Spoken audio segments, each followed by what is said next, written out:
Yeah, there was many years where we just fought back and forth, about I'm like, "Can you just put it in the calendar?" And then I just realized I just need to put it in the calendar for him, and then we all know, so no more fight. Welcome to the Simply Convivial podcast. Convivial means enjoying life together, and that's the hospitable atmosphere that we want to create in our homes. I'm Mystie Winckler, homemaker, homeschool mom, and grandma who could not get by without my Google Calendar. And calendars is what we're going to talk about today with my guest, Michelle Arencebia. Michelle is wife to Tony, mom to Sai and Sophie, and Mimi to Phoebe and Mateo.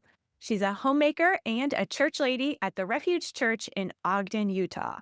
She's also a repeat guest and a mentor member inside Convivial Circle. So thanks for joining me again, Michelle. Hello, thank you for having me. All right. So you told me that you have a Google Calendar set up that helps you keep track of all the people in your household, the different things going on, and kind of how you keep that your calendar is key to helping you keep your plates spinning. And I know once you get to those older kids, the calendar piece really becomes even more critical. It really does. Yeah, right now I only have one grown child living with me, but we also have a son who is married and live in a house that we rent out the basement. And so making sure that we all know what's going on at all times is really helpful. So linking our calendars has been huge for us. So you're linked with your adult children. Yes, yes. And my husband, I found that like having access was helpful um, to their calendar so that I could put something in there that they can see. Or, my husband will say, "Hey, I have an appointment on Tuesday." And I just go and put it in there. Cause there was many times where I'm like, "Hey, put it in the shared calendar." And it just never got done. And so I would lose track of things. So having access to all the different people's calendars, it helps me to stay organized and know who's going where. So, what are your calendar habits then for keeping it up to date? Because I think that's the trickiest thing with a calendar, especially once you have one that has those multiple pieces and it's really multiple people's calendars, is keeping it accurate is can be a job unto itself.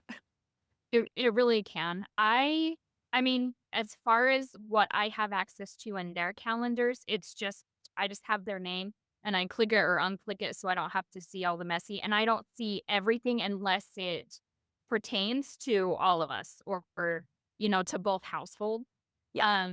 So, if I'm saying like we set up a lunch with the pastors tomorrow that my daughter's gonna be at, I made sure I link it to hers. And I can see and make sure that it did get to hers. But making sure that everybody I like that I have it on my phone. Right. I think some people that annoys them, but having it right there so that I can agree and put it in right when I find out about it is really helpful. And knowing my husband's temperament, knowing that he just is not going to do that. He has a work calendar to deal with. He has all of that.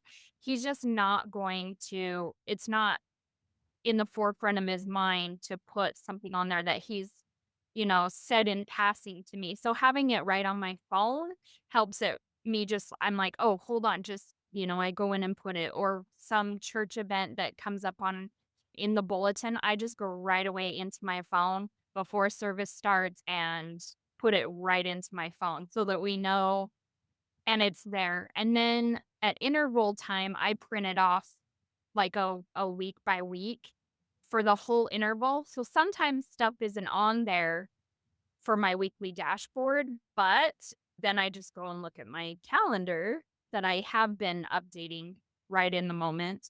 I know I'll never remember if I don't put it in the moment. So then as I look at my weekly review and I look at my weekly dashboard, I just throw in the stuff that I missed when I printed it out. I love that you're just like, well, this is the way it is. So this is my job. I'm gonna help out. You're like basically you're being your husband's executive assistant. Like some people hire people to do that, and that can just be how you help out. Keep the I calendar up to date. I mean, I vocations have always been really big for me in knowing what to say yes to. It's helped me so I know if I put it on there. Being a church lady, so most of the time, that means yes to the things that are in the bulletin, you know? My family, obviously, that's a yes. So it does help me, and I used to color code it by my vocation to kinda make sure that I was not, like, neglecting a certain aspect of my vocation. But I think now that I've kinda had a shift, I'm not like, my mom role is far less, and I'm not watching the babies, the grandbabies every day like I went there for a while. It kinda shifted so that I didn't have to worry about making sure kids always that they'll make sure that they get their time, but then I wasn't collecting husband time or, things like that. So, yeah, I think it definitely influenced the vocations influenced how I would set up my calendar just to make sure that I wasn't missing a bucket that I needed to be pouring my time and attention into. Yeah. So when you were color coding it, then were they different calendars or it's one calendar, but you changed the color on different things? Um, I guess it was different. Yeah, it's different calendars. So, like, I had, like, a personal bucket, so that would be I don't put everything on my calendar, obviously, so I think that's kind of where I changed it because I used to do, like, my time blocking in there too, but I've changed that to where because it gets too messy. But, yeah, it would be different calendars, so my family had its own calendar, my that way it's shared with the right people too. Right. So, They don't want yeah, to see the time family budget stuff. yeah, yeah, they don't wanna see all of that. But, yeah, family, fellowship, I have an interval calendar so that Tony could see everything that I put in that. I put in notes, what my projects that I wanna do within that interval. Mm. Uh, so, yeah, but not everything shares with everyone. Like what kind of things are on the interval calendar? How is that different from anything else? Really, it's just a reminder of things that so in the description, I just post out all of my different so, like, one of them is I like prepping the garden for the winter, so that's in there, so I make sure so it's just in the description, but that way I don't lose track. It doesn't come out on my weekly dashboard necessarily, and I don't always go into this, but then I know what interval I'm in. And if I need a reminder of what I should be working on, then I go into it and say, okay, what's in my description? What did I decide at the first of, in my planning period? I'll go into there and read the description and be like, oh, yeah. Or I'll get like three things done and be like, what else do I have? Or it needs to move to the next. Okay, so it's not like in a like time slot during a day, but it's kind of one of those all day views that stretches. So you just kind Yeah. of see where you're at. Yeah. Yeah, where I'm at in the interval, like, last week was my planning period for the harvest, interval, and this week, my first week in the harvest interval, so making I got peaches canned and need to go pull the rest of the pears and the apples, and usually I have it themed to the time of year it is or the things that I'm thinking about, Hmm. That but it's just kind of at the top it sits at the top of my weekly dashboard so I can see which interval I'm in. I love that. That is such a great idea. I use like that all day event every week for our homeschool where it's like, yeah, it says harvest term week 4. This week Mhm. we're recording this and it's yeah, all across the whole week. Just keep track of, "Hey, where are we at? What's Yep. coming?" And then whenever I've filled it out for the whole school year.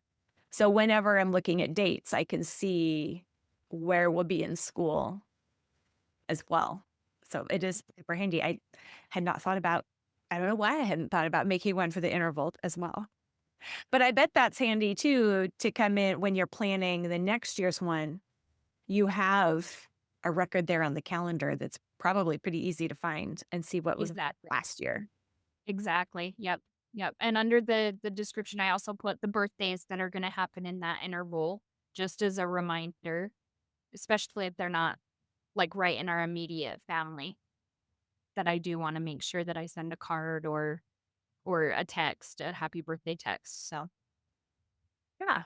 That's right. Well, speaking of reminders, do you use the reminders for events at all? Is that a feature that you make? I used to a lot, and then I found myself, like, ignoring them because something else came up, and so not so much because my husband is very much, like, fly by the seat of our pants kinda people, and so things can change at the drop of a dime. So I found if I had reminders, I was like it kinda would, like I would get frustrated that thing because I'm a planner, and I've had to really learn and just go with the flow and iterate a lot. So I don't really use that a lot. So as long as I look at my weekly dashboard often, then I'm usually on top of things and I don't need the reminders, but if I don't, they kind of fly by. So you copy things onto your weekly dashboard and then like what is a lot? How do you make that weekly dashboard really helpful in the midst of the day? I just I don't know. Just looking at it is helpful because then you remember all of the important things that I'm really that I sat and prayed about at the beginning of the week and remembering, I thought that this was important then, so I put it on there. So I think, yeah, just looking at it.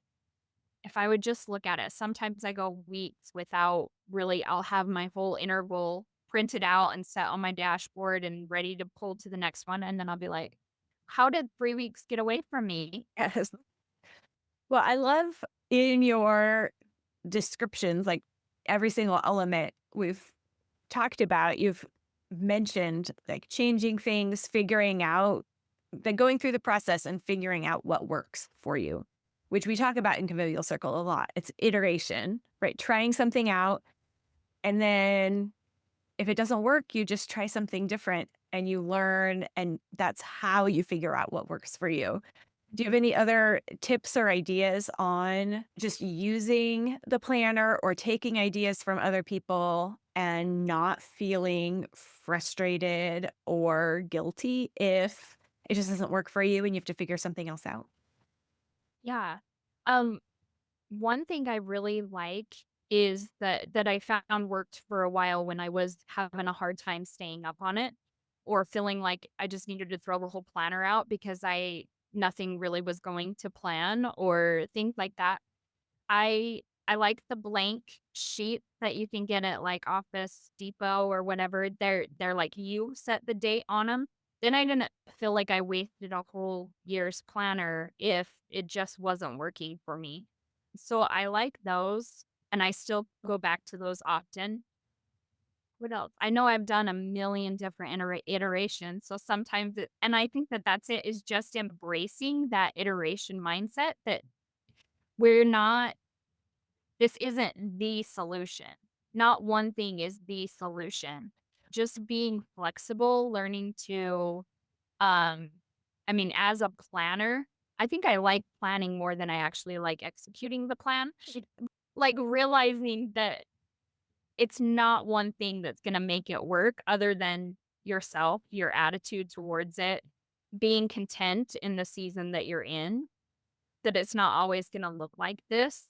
So it really is just like you talk about in Convivial Circle and all of your books and everything that we've ever done. It's really a mindset. It's an attitude. Like your joy in the home is gonna make a bigger impact than the floor is swept and mopped every day. Mhm. Um, so I think that that's how you can jump into a new iteration easier is because you have a positive mindset about the home. You wanna be here, you know? So, "All right, let's try something else. That didn't work. Let's do something else." I don't know if that was what you were looking for, but Yeah. No, it is. It's just that willingness to try something new and to not feel defeated because you have to. Because I think you're right. We are looking for, whether it's a meal plan or a cleaning checklist or a planner, what we think that we will find is the solution that will just make everything suddenly work and we'll be able to do everything that we want.